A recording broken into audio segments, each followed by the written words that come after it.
Tinola naman for today. Favorite ng bahay ni agang aldol-dom yung paglutong tinola.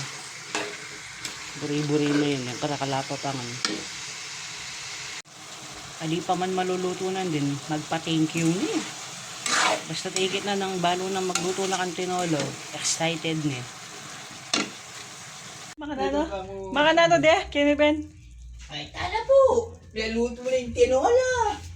Pakita guys na, dimdam yun yan. Happy na yan, luto na. Mamantana. Ini pa yung ulam tamong yan guys.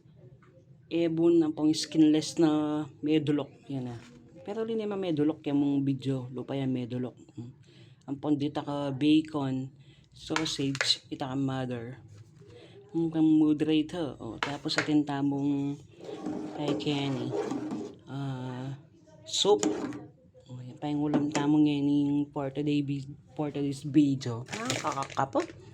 Yung salmon kinin pero may tamad kong sigang kesana. Pirito ko na yung mumurin po tayan. Yan pa yung ulam tam. Nang karana ng burnout guys. May kapag-video mo dahil ayan. Ginawa yung sulok yan ni Daddy O. Yan yung ulam tamong yan. Tortang talong at saka galonggong. Yan may kapamirito na ako nandun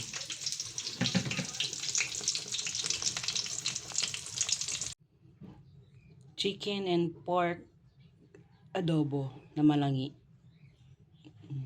Yan guys. Naman nadatang guys. So, pinakalangi king adobo. Let's eat. Sinigang na bangus with hipon na naman ang ulam natin ngayon guys. Pinakaluwag-luwag na naman. Manyaman na naman yung ulam tam.